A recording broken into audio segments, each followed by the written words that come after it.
영혼구령이란 무엇일까요? 여러분들 혹시 알고 있는 친구, 대답해 줄 수 있는 친구 있어요? 자, 사전적 의미는 이게 아마 선생님이 찾아보니까 백과사전, 지식백과 이런 거에도 있더라고요. 신앙의 힘으로 영혼을 구원한다. 아주 틀린 말은 아니에요. 거의 가까워요. 그죠? 그 다음에 우리가 생각하는 이제 영혼 구원, 바로 복음 전도를 얘기하는 거죠. 보통 전도라고도 표현해요. 그죠? 전도라는 거는 이제 도를 전한다. 다시 말해서 기독교의 도를 전한다. 근데 그 핵심은 바로 예수 그리스도, 우리 주 예수 그리스도의 복음을 전하는 거죠. 그 다음에 또는 이제 말씀 선포라고도 보통 포함하는데 많은 의미가 이제 담겨 있지만 말씀 선포만으로도 복음이라고도 표현을 해요. 그리고 영어로는 soul winning이라고 이제 표현을 합니다. 정확한 표현은 이제 soul이 맞죠. 근데 우리 한국 사람들은 영과 혼을 이렇게 구분을 잘 안 해요. 그래서 soul winning이라고 하고 우리가 조금 이제 공부하는 마당에 하나 더 나아가 보면은 여기서 win이라는 거는 이기다는 표현이 아닙니다. 사전적인 용례를 보면 얻다라는 뜻이 있어요. 네, 그건 하나 그냥 기억하고 지나가도록 하겠습니다. 자, 근데 사람은 문제가 있죠. 왜 우리가 영혼구령을 해야 되느냐? 사람 스스로든 영혼구령을 할 수 없고, 그리고 우리 첫사람 아담이 죄를 지음으로 말미암아서 우리가 이제 독으로 표현할게요. 이 피 속에 독이 있어요. 그래서 그 아담의 후손으로 태어났던 사람들에게는 계속해서 모든 사람들이 하나님의 영광이 못하는, 그래서 하나님께로 가지 못하고 결국 지옥 불 속으로 떨어질 수밖에 없는 그런 어려운 문제가 우리에게 봉착해 있는 거예요. 그렇기 때문에 우리는 영혼 구령을 해야 되고 우리 스스로도 영혼 구령을 받았어야 되는 거예요. 자, 결국은 영혼 구령을 다시 한번 설명하면 믿음이 없는 불신자를 예수님께로 인도하는 걸 영혼 구령이라고 해요. 이번에는 한 3가지 정도의 말씀을 한번 보겠습니다. 성경 말씀 속에서는 영혼 구령을 어떻게 표현하고 있는지. 너희는 온 세상으로 가서 모든 창조물에게 복음을 선포하라. 마가복음 16장 15절에 이런 말씀이 있어요. 또 다음 구절 한번 볼까요? 그러므로 내가 하나님 앞과 또 친히 나타나실 때 자신의 왕국에서 살아있는 자들과 죽은 자들을 심판하실 주 예수 그리스도 앞에서 내게 명하노니 말씀을 선포하라. 때가 맞든지 아니하든지 긴급히 하라. 모든 오래 참음과 교리로 책망하고 꾸짖고 권면하라. 이 말씀은 디모데후서 4장 1절에서 2절 말씀이에요. 자, 마지막 말씀 또 하나 보겠습니다. 내가 복음을 선포할지라도 내게는 자랑할 것이 없나니 이는 불가피하게 그 일이 내게 맡겨졌기 때문이라. 만일 내가 복음을 선포하지 아니하면 참으로 내게 화가 있을지로다. 고린도전서 9장 16절 말씀. 이 외에도 복음에 대한 구절들은 되게 많이 있어요. 일단은 우리는 이 3구절을 살펴보면서 이 3구절 안에서 어떤 식으로 우리가 복음을 전해야 될지 한번 알아보도록 하겠습니다. 자, 이제 제목을 영혼 구령의 필요성. 아까 잠깐 언급했지만 한번 성경 말씀을 통해서 읽었던 3구절을 통해서 살펴보도록 하겠습니다. 첫 번째, 다시 기억하라고 선생님이 보여줍니다. 너희는 온 세상으로 가서 모든 창조물에게 복음을 선포하라. 누구 보고 말씀하시죠? 누구 보고 가라 그래? 너희. 그지? 누가 가라는, 누가 선포해야 되는 거야? 너희지. 그지? 그 다음에 어디서? 맞아. 온 세상으로 가서. 그 다음에 누구에게? 맞았어요. 무엇을? 복음을 선포.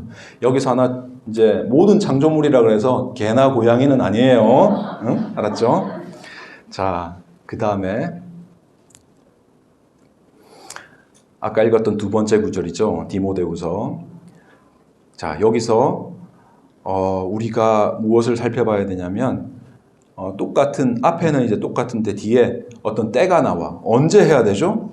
때가 맞든지 아니하든지 긴급하게. 자, 그러면 어떻게 하라는지 이제 또 나와 있어요. 그죠? 모든 오래 참음과 교리로 책망하고 꾸짖고 권면하라고 돼 있어요. 이제 좀 이 말씀을 통해서 약간 핵심적인 우리가 영혼 구령의 필요성이 있는데 그 필요성을 어떤 방식으로 누가 해야 되고 어디서 해야 되고 대상은 누구고 무엇을 해야 되고 언제 해야 되고 어떻게 해도 방법이 많을 거예요. 그죠? 그 구절을 한번 살펴보았습니다. 마지막 이제 구절을 통해서 또 한번 보도록 합시다. 이 구절이 우리한테 좀 더 울림이 있는 것 같아. 앞에도 이제 사도 바울이 이렇게 말씀하셨지만, 자, 여기서 내게 자랑할 것이 이 복음을 선포하면서 좀 이렇게 내 의를 가지고 선포하는 게 아니라 사도 바울은 이렇게 얘기하고 있어요. 자랑할 것이 없다. 복음을 선포해야 된 이유가 내 의는 드러날 게 없고 안 하면 화가 있다. 우리 지난번에 문화의 얘기 들었죠. 그죠? 우리 구원받은 사람이라면 일문화식을 다 가지고 있는 거야. 이 일문화가 바로 뭐냐면 그 복음 선포에 대한 책임인 거죠. 자, 사도 바울이 화가 있다 그러면 우리는 어떨까요? 조금 약간 떨리더라고요, 선생님은. 자, 그래서 이제 이 외에도 더 구체화시킬 수 있고 더 일반화시킬 수도 있지만 우리는 일단 이걸 토대로 복음 전도의 방법을 한번 알아보도록 하겠습니다. 자, 그러면 복음 전도는 누가 자격이 있을까요? 맞아요. 구원받은 사람이 자격이 있겠죠. 사실 구원받지 않은 목사님들도 있다는 얘기를 우리가 들었잖아요. Left Behind라는 그 영화를 보면 열심히 전도해서 그 목사님을 통해서 이제 복음을 전해받은 성도들은 구원받아서 휴고를 받았는데 정작 목사님은 남아있는 경우도 있어. 그러니까 자격은 사실은 뭐라고 표현할지 모르겠어요. 하여튼 기본적으로 구원받은 사람만이 다른 사람을 구원해 줄 수 있겠죠. 장님이 장님을 구원할 수 없잖아요. 그죠? 그리고 오늘은 이제 구원받지 못한 친구들도 있을 수 있어요. 그죠? 그래서 오늘은 예수님과 나의 관계를 이제 뒤에 나올 우리 말씀들을 같이 살펴보면서 한번 점검해 보는 시간을 가질 거예요. 구원만 받으면 다가 아니죠. 뭐가 필요해요? 구원받고 나서 그냥 이렇게 확신이 있어야 되지. 그죠?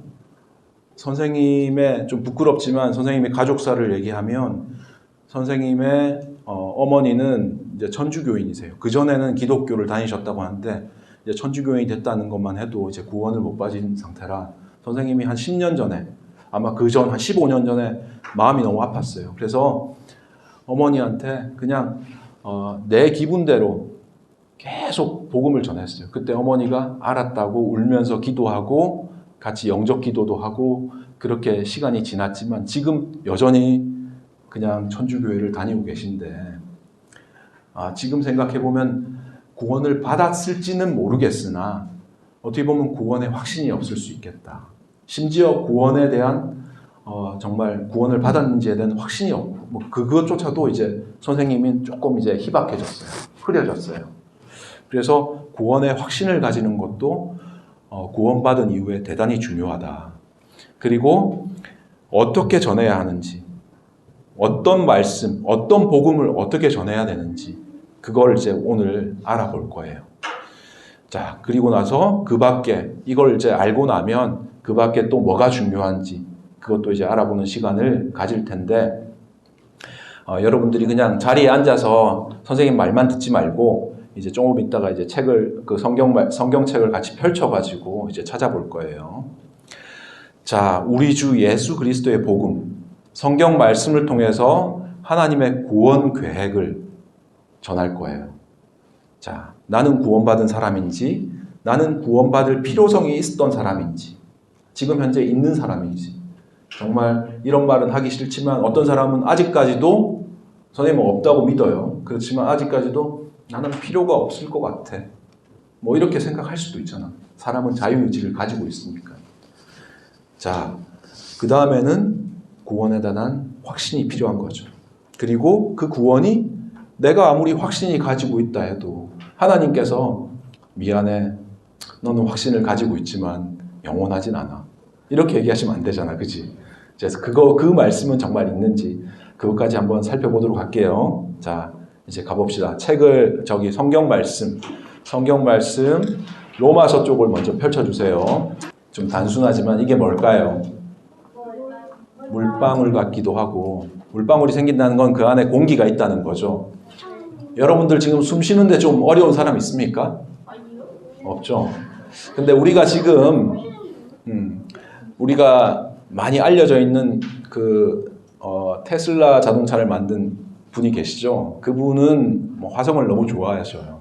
그래서 화성에 이렇게 나중에 도시를 짓고 가겠다고 하시는데, 어쨌든 화성은 우리 대기보다도 한 100배 정도는 이렇게 그 대기권이 이렇게 밀도가 낮고 공기도 이제 희박해서 숨은 아마 쉴 수가 없는 것 같아요. 그래서 화성에 가더라도 무언가 장치를 차지하지 않으면 아마 밤이 되면 너무 춥고, 그 다음에 낮에는 어떨지 모르겠어요. 그 다음에 대기가 희박해서 제대로 날 수도 없고, 하여튼 지구만한 데가 없다고 들었어요. 그리고 지금 물과 공기가 있는데 우리가 숨 쉬는데 아무런 불편함이 없어요. 비록 자동차로 인해서 대기 오염이 좀 있더라도, 그 다음에 중국에서 아니면 다른 나라에서 이렇게 그 사막에 이 모래바람이 넘어오더라도, 그죠? 불편함이 없어. 심지어 지금 마스크를 쓰고 있는데도 별로 불편하지 않아요. 이거 하나만 생각해도 우리 하나님, 이 창조주에 대한 감사함을 여러분들은 조금 느낄 수 있을 것 같은 생각이 들어요. 이거로 이제 끝나지 않습니다. 하나 더 있습니다. 이게 뭘까요? 고래죠. 좀 큰 고래인데 이제 조그맣게 좀 가지고 왔어요. 고래가 어디 삽니까? 바다에 살죠. 바다가 이제 물론 이제 소금이라는 성분이 있지만 물로 이루어져 있어요. 우리 아주 추운 겨울이 되면 몇 도나 좀 떨어지죠? 영하, 저기 극지방 같은 데 가면 40도, 심지어 60도까지 떨어지죠. 근데 바닷물이 얼기는 합니다. 얼기는 하는데 일반적인 물질이라면 물 외에는 다 그냥 꽁꽁 얼어버릴 거예요. 근데 바다는 얼지 않아요. 심지어 강도 얼지 않아요. 1년이 지나서 겨울이 지나고 나면 여전히 물고기가 있어서 우리는 낚시를 하고 고기를 잡아먹을 수 있어요. 근데 만약에 물의 독특한 어떤 성향이, 스펙이 아니면 이걸 해낼 수가 없는 거예요. 물은 언제 가장 비중이 크냐면 알아요? 4도시라고 알고 있어요, 선생님은. 그때가 되면 가장 밀도가 높기 때문에 밑으로 가라앉아요. 물고기들이 거기서 살 수가 있어요. 아무리 추워도 비중도 1이라서 다른 어떤 물질들보다 비중이 높은 편이라 물 안은 꽤 따뜻하기도 해요. 그래서 이 지구 환경에서 웬만해서 아직까지 바닷속에 있는 고기가 깡깡 얼어서 죽었다는 적은 없어요. 조금이라도 지구가 지금보다 좀 작다든지 좀 크다든지 아니면 태양으로부터 거리가 1cm, 2cm만 멀어지더라도 우리는 어떻게 될지 몰라요. 지금 이상한 자연현상들이 유럽 쪽에서도 생기고 세계 곳곳에서도 생기고 있습니다. 이걸 보면서 마지막 때가 되었다 이렇게 생각하는 사람들도 있겠지만, 선생님은 어떻게 생각하냐면 하나님이 정말 이 지구를 조금만 이렇게 많이 움직이시더라도 아니면 조금만 작게 만드셨더라도 우리는 이 지구에 살지 못했겠구나 이런 생각을 해요. 그죠? 자, 하나 더 보겠습니다.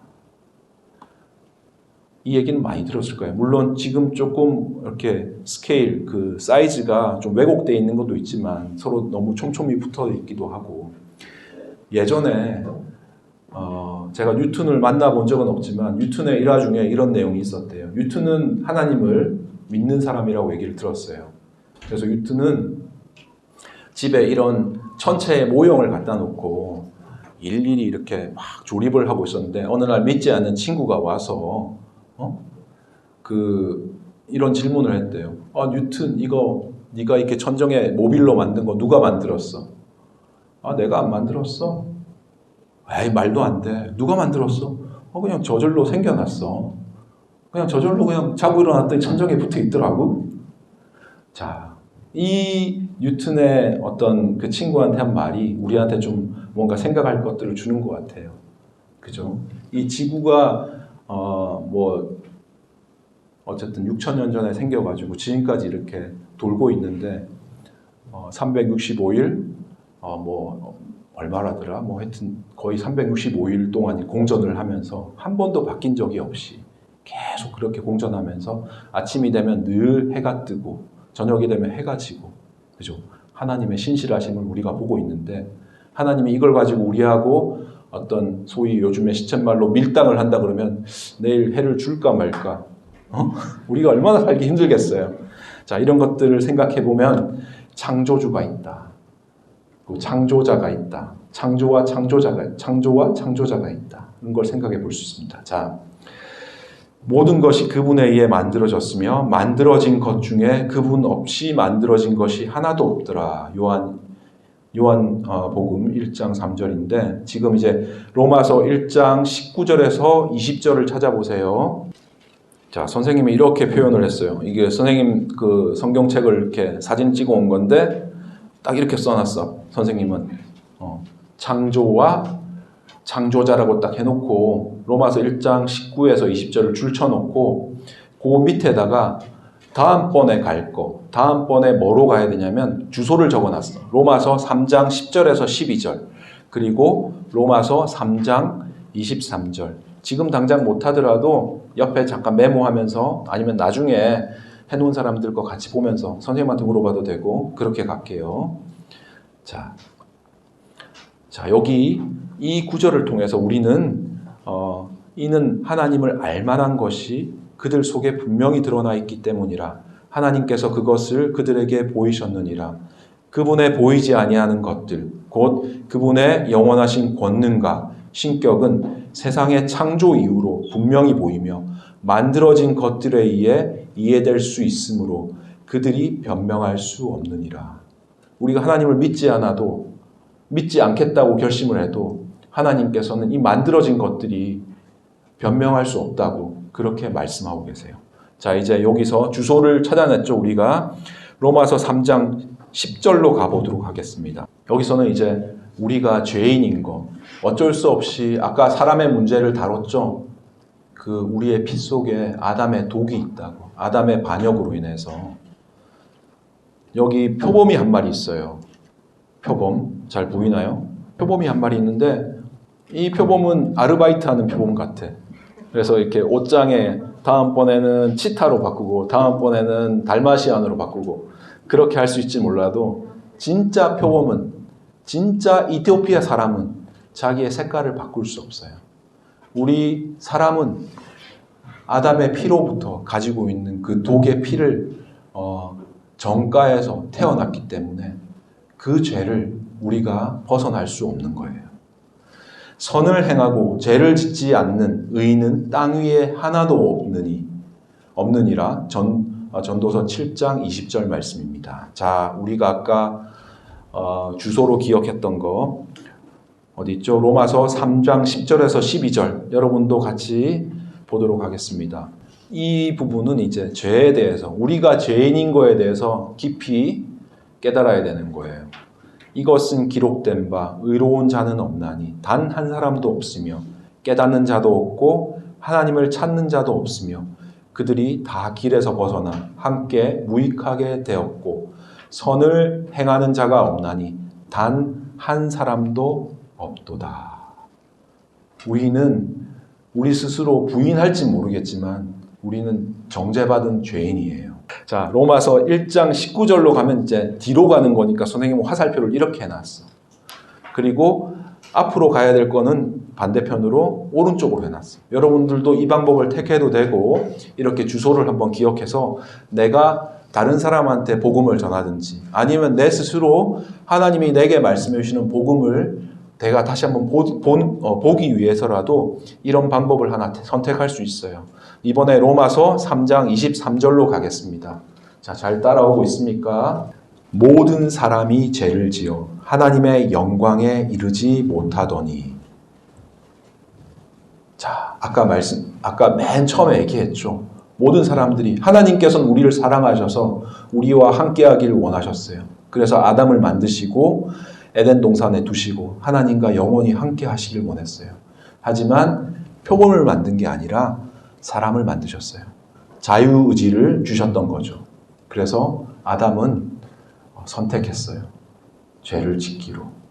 그래서 아담은 하나님과 에덴 동산에서 같이 하지 못했던 비극이 시작됐던 거예요. 그래서 우리는 죄인일 수밖에 없습니다. 정죄를 받았어요. 지옥 불 속에 떨어질 수밖에 없어요.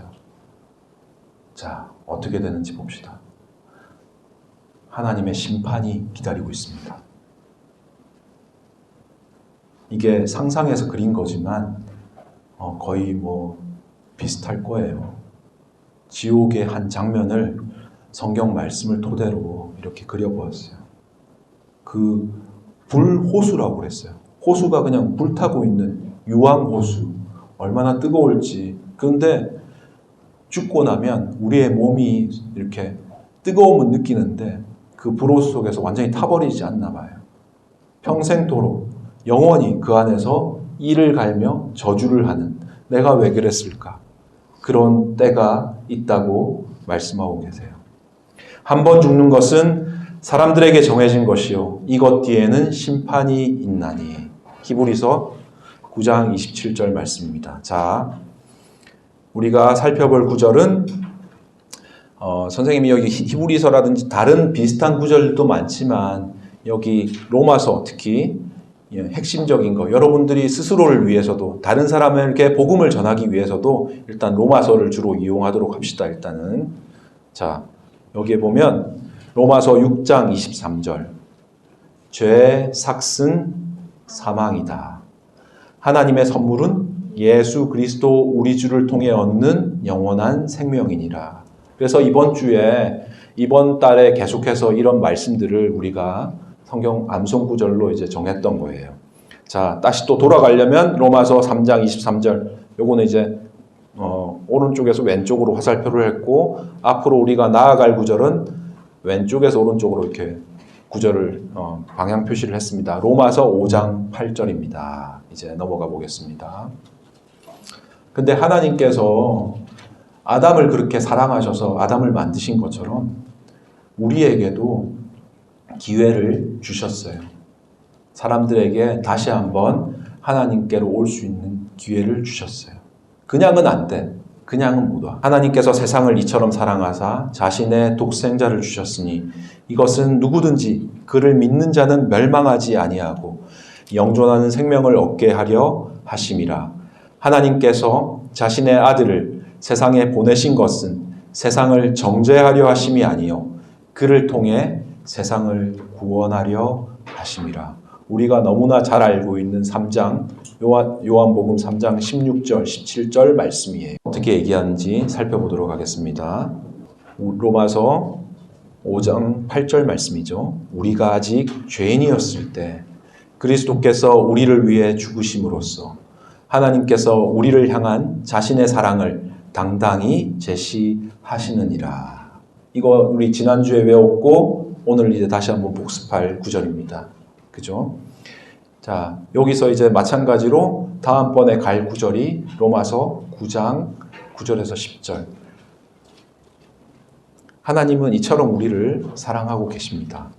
자, 하나님의 사랑이 이제 자신의 사랑을 당당히 드러내 주셨어요. 지금 이제.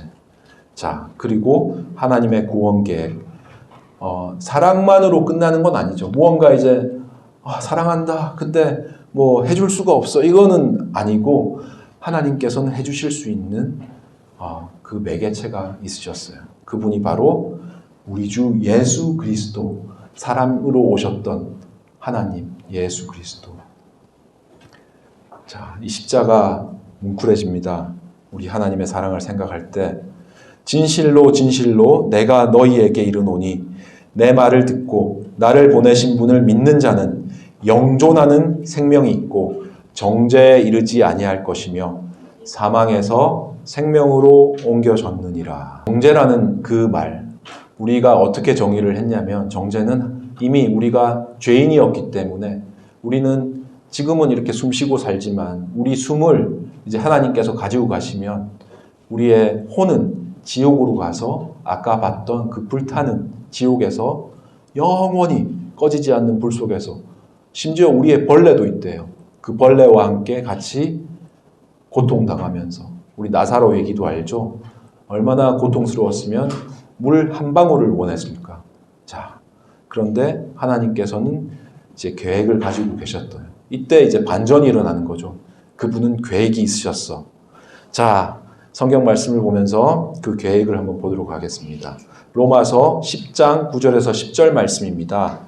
자, 마찬가지로 일단 말씀을 읽고 나서 우리가 다음에 어디로 이동해야 될지 한번 보도록 하겠습니다.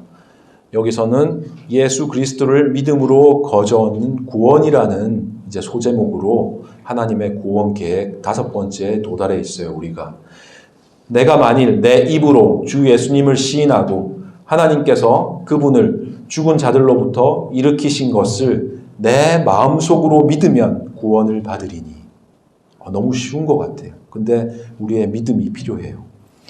사람이 마음으로 믿어 의에 이르고 입으로 시인하여 구원에 이르느니라. 사도행전 2장 38절로 가보도록 하겠습니다. 그래서 우리가 구원받으려면 어떻게 해야 되는지. 여러분들 지금 이 PPT 자료에서 아까 오른쪽에 있는 이 파란색 저기 네모 쭉 따라왔는지 모르겠는데 이게 여러분들 지금 학교에서 배우고 있는 코딩이에요. 플로우 차트를 갖다가 선생님이 옆에다 이제 그려놓은 거고, 지금 우리가 어느 단계에 와 있냐면 이제 구원받으려면 어떻게 해야 될까? 이 마름모는 플로우 차트에서 선택의 그 표시를 해주는 상징이에요. 여기서는 나의 선택이 이제 달려 있어요. 아담이 선악과를 먹으면서 내 눈이 열려서 하나님처럼 신들처럼 열릴 건지 말 건지, 그래서 내게는 하나님이 필요 없다고 내가 당당하게 그 선악과를 받아 먹을 건지 말 건지 하나님께서 자유의지를 허락해 주신 것처럼 우리에게도 하나님께서는 자유의지로 우리가 선택하기를 원하시는 거예요. 회개한다. 죄인임을 인정하고 예수 그리스도를 신뢰하고 이제 죄를 미워하고 포기하는 거예요. 내가 그동안 믿지 않았던 사람이면 내가 이쪽 길로 가고 있었어. 아까 우리 화살표로 뒤로 가냐 앞으로 가냐 한 것처럼 그 길에서 180도 돌아와야 돼. 179도 안 돼요. 우리 옛날에 이렇게 인형 같은 게 있어요. 인형. 눈 감는 인형. 그래서 이 인형을 완전히 눕히면 180도로 눕히면 땅바닥에 눕게 하면 눈을 감아. 근데 조금만 들어도 우리가 눈으로는 잘 안 보일지 몰라도 그 안에 메커니즘에 의해서 눈이 조금 살짝 뜨게끔 돼 있어요. 우리가 180도 돌린다는 얘기는 바로 하나님께로만 눈을 뜬다는 거예요. 그리고 세상으로부터는 눈을 감는다는 거예요. 근데 만약에 179도만 하면 약간 실눈을 뜨고 세상을 바라보는 거예요. 마치 소돔과 고모라에서 그 롯의 아내가 뒤를 돌아봤던 것처럼 하나님은 그걸 원하지 않으세요. 180도 돌이키기를 원하시는 거예요. 그게 바로 죄를 미워하고 포기한다는 거예요. 여러분들 그동안 아직 내가 구원받지 않은 사람이라면 나중에 이제 복음을 다른 사람들한테 전할 때 이 부분을 강조해 줘야 되는 거예요. 자, 말씀이 뭐라고 하는지 같이 보도록 하겠습니다. 그때 베드로가 그들에게 이르되 회개하고 너희 각 사람이 예수 그리스도의 이름으로 침례를 받아 죄면의 사면을 얻어라. 그러면 너희가 성령님을 선물로 받으리니. 이렇게 나와 있어요. 이 다음에 갈게 이제 요한복음 1장 12절에서 13절로 이제 갈 거예요. 자, 2장에서 갈 거예요. 자, 그 다음에 이제 단계가 예수님을 받아들이는 거예요. 예수님을 자신의 구원자와 주님으로 받아들이는 거예요. 그분을 받아들인 자들, 요한복음 1장 12절에서 13절 말씀입니다. 구원을 받으려면 하는 단계로 6단계, 구원을 받으려면 6단계의 두 번째. 첫 번째는 회개였고, 두 번째는 바로 예수님을 받아들이는 거죠. 내가 먼저 죄를 회개하고 그 다음에 예수님을 받아들여야 되는 거예요. 그분을 받아들인 자들, 곧 그분의 이름을 믿는 자들에게는 다 하나님의 아들들이 되는 권능을 그분께서 주셨으니 이들은 혈통이나 육신의 뜻이나 사람의 뜻에서 태어나지 아니하고 하나님에게서 태어났느니라. 자, 원래는 이제 여기까지 하고 나서 여러분들이 곰곰이 생각해 봐야 돼요. 내가 만약 구원받은 사람이 아니면 이제 선택을 해야 된다 그랬죠. 요 마름모에서 no 하면 이제 여기서 빠져나오는 거예요. 그래서 다시 한번 창조자를 생각하고 사람이 죄인임을 생각하고 하나님 구원 방법을 생각할 기회를 가질 수도 있고 가지지 못하고 아까 그 봤던 그 뜨거운 데로 갈 수도 있어. 근데 만약에 여기서 나 선택할 거야. 그렇게 하면 이제 구원받는 이제 그 단계로 가게 됩니다. 여기서 보통 이제 일반 교회에서는 이제 바로 영적 기도를 하는데 오늘은 선생님이 일방적인 선포를 하는 거기 때문에 영적 기도는 하지 않겠어요. 다만 여기서 여러분이 지금이라도 오늘이라도 아니면 집에 가서라도 내 구원받을 필요를 하고 내가 선택해야 되겠다. 그러면 부모님께 말씀드리고 빨리 그 일을 다음 주까지 기다리지 말고 선생님한테 아니면은 부모님한테 꼭 말씀해 주세요. 심지어 영적 기도라는 게 있긴 있는데 영적 기도를 하지 않더라도 여기서 예수님께 구원받을 수 있는 거예요, 여러분. 알겠죠? 자, 이제 다음 단계입니다. 구원의 확신의 단계예요. 주의 이름을 부르는 자는 구원을 받으리라. 이게 로마서 10장 13절의 말씀이에요. 그리고 아까 우리가 주소로 적어놨던 요한복음 5장 24절의 말씀입니다. 진실로 진실로 내가 너희에게 이르노니 내 말을 듣고 나를 보내신 분을 믿는 자는 영존하는 everlasting이죠. 생명이 있고 정죄에 이르지 아니할 것이요. 정죄에 이르지 않는다고 했어요. 우리 정죄 오늘 너무 많이 들었어요.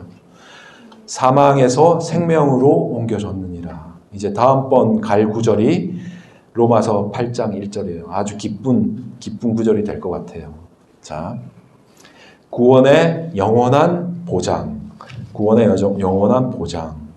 자, 내가 구원의 확신이 있다고 그래서 아까 그것만으로도 기쁘지만 그게 하나님께서 보장해 주는 게 아니면 좀 슬플 수가 있기 때문에 내가 그들에게 영원한 생명을 주노니 그들이 결코 멸망하지 않을 것이요 또 아무도 내 손에서 그들을 빼앗지 못하리라. 요한복음 10장 28절.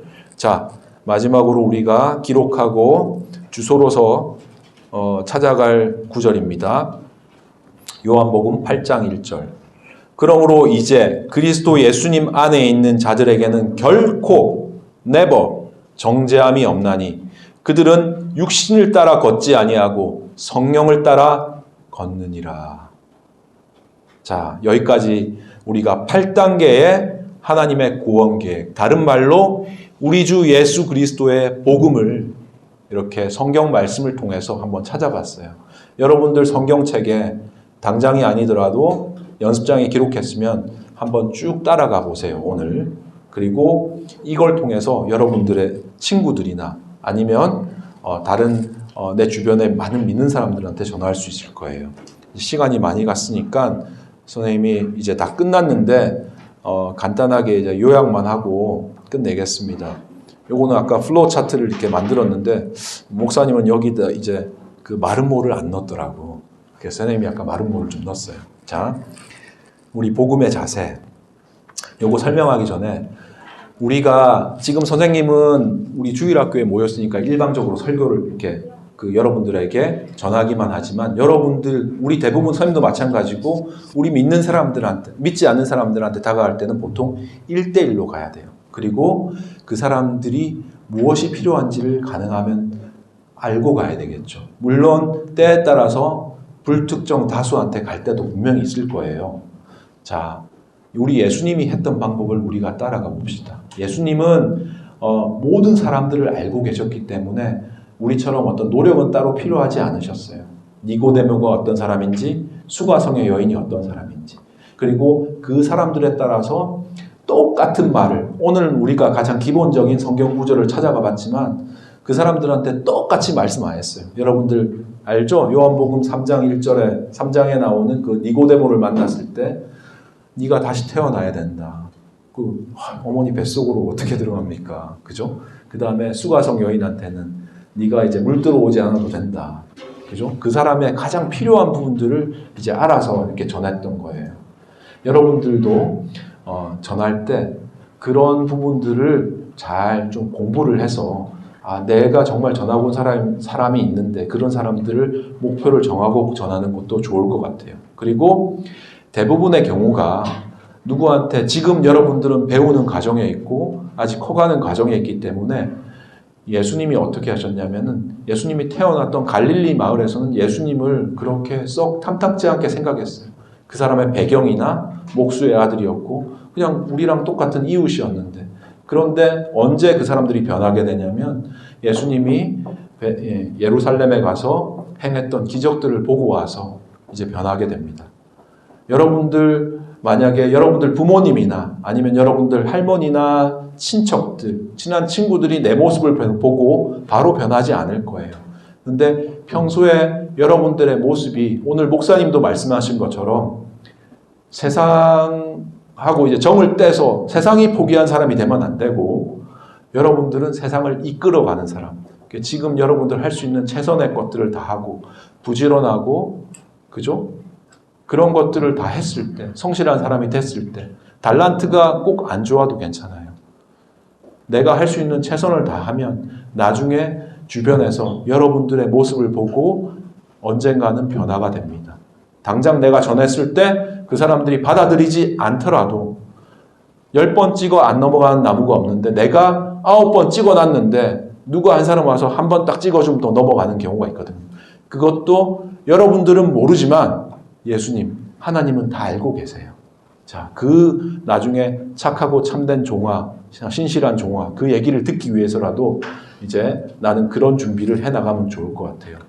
가장 이제 우리가 주의해야 될 거, 자세적인 면에서 청결, 그리고 자신의 의를 드러내지 않고 상대방의 문제를 이용해서 막 무한하게 너 그렇게 훔쳤지? 그러니까 너 죄인이야. 이렇게 하면서 죄인인 걸 강조해야 되는데 훔쳤다는 걸 강조하다는 그러면 안 되고 그 사람이 불교일 수도 있잖아요. 일단 불교도 존중하고 그 사람이 불교를 갖게 된 배경이라든지 이런 거 존중하고 정죄하면 안 돼. 그리고 막 싸우면 안 돼. 그죠?